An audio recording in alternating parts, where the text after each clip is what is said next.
about voter integrity. We want to have honest voting in our country. President Trump talking there. Voting soon could look a little bit different now that the Supreme Court has decided to back the president's mail-in ballot order. How this may impact Washington elections. And I'm tracking the forecast. Sunny and hot day underway as our temperatures soar above average this afternoon. And state and city officials are working to try and provide aid to Spokane fire victims. What you need to know if you do indeed need assistance. We'll tell you about that. Hi, everyone. Thank you for joining us here on KREM 2 News at noon. I'm Laura Papetti. And we do begin with breaking news, some sad news. Country music legend Dolly Parton has died. Her family made that announcement today. Parton is one of the most groundbreaking and successful musicians and just overall humanitarian in the history of country music, with a hit-making career that spanned 6 decades and launched her into TV and movie stardom. All right. A pause on the news for a second while we check outdoors with Jenny Powers. She's standing by in the KREM 2 Outdoor Weather Center. Jenny, absolutely beautiful morning, and things are definitely heating up.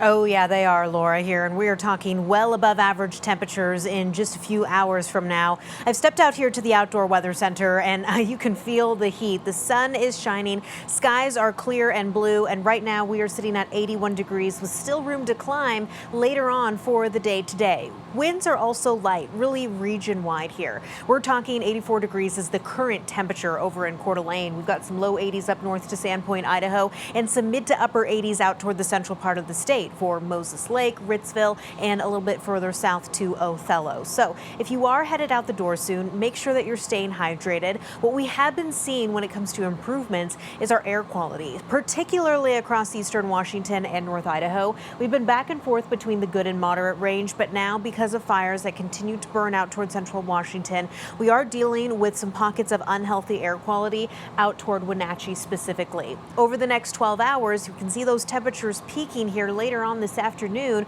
before we give way to some partly cloudy conditions for this evening, but hanging on to a predominantly dry forecast. Because we're expecting some of the hottest temperatures down toward the lower Palouse and into the LC Valley, we do have heat advisories in place today as well as tomorrow for those areas shaded in orange. And I'm tracking some bigger changes on the way. Elevated winds, which could mean fire weather risks for some. The details and timing of this in just a few minutes. Laura. Jenny, appreciate it. Spokane police are investigating a crash involving a motorcycle that happened at North Hamilton in North Foothills Boulevard. We are working to gather more information. We know from police that the motorcyclist hit a car and later the motorcyclist stole the car and then drove off. We'll keep you updated as we continue to learn more. And today, Bear Lake is set to close again so authorities can continue searching for a missing paddleboarder. Late last month, a paddleboarder went underwater and did not resurface. Deputies presume the man drowned, and since then, crews have been searching the lake for any sign. However, they say because of recent dangerous conditions, the search had to be paused, and now the Spokane County Sheriff's Office says its emergency operations team will be returning to the lake. Right now, Governor Brock Ferguson is working with Spokane City and County representatives to provide assistance to those impacted by the fires. He was actually in Spokane yesterday addressing the process of rebuilding, a major concern, as you might imagine, for families. So we have dollars that we can get out the door for individual assistance. So far, we have distributed assistance for 260 households. That number is actually greater right now. This is being approved in real time. We have another 500 more who have applied. The average payment we're able to do is about $1,500. The key here is that short-term assistance. They're staying in a hotel. They need food. They need baby diapers, that type of thing. So that's going out there. The deadline for folks to apply for that state individual assistance is September 9th. So again, that deadline coming up September 9th to apply for assistance. If you need that, they are urging you to do so and apply on the website we have posted at the bottom of your screen.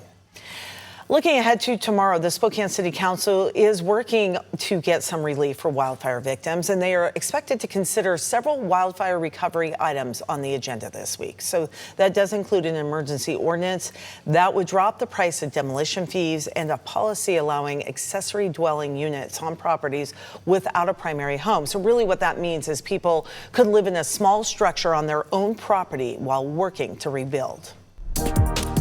Also, the city of Spokane is taking action against the 7-Eleven in downtown Spokane along 2nd Avenue. Officials say it has really become a hot spot for drugs and loitering. The city issued 7-Eleven off of Division a chronic nuisance order just last month. They cited 125 calls for service in just over 2 months, including robbery, drugs, overdose, domestic violence, trespassing, and warrants for arrest. A city spokesperson says they have not heard back from the property owner, but say they are in communication with 7-Eleven corporate offices. Now, if the nuisance continues, the city says that case could eventually go to court, where a judge could order the business to vacate, or they could impose a fine.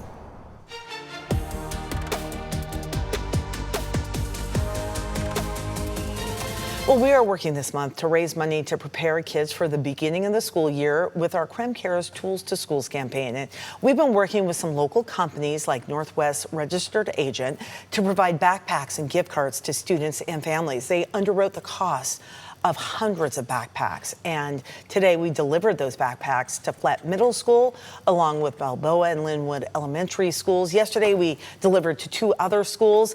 We chatted with some students at the middle school this morning that say helping students get ready for school really makes them feel like they are doing something so positive during a very tough time. It really helps me feel like I'm benefiting my community and I'm helping out.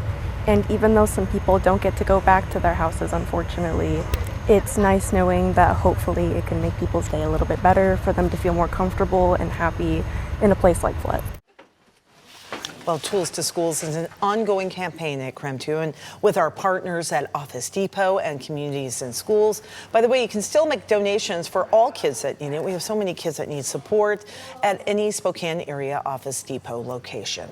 So we encourage you to do so. All right, coming up after the break, we'll go over the Supreme Court's decision to back President Trump's order to restrict mail-in voting. More ahead on KREM 2 News at noon.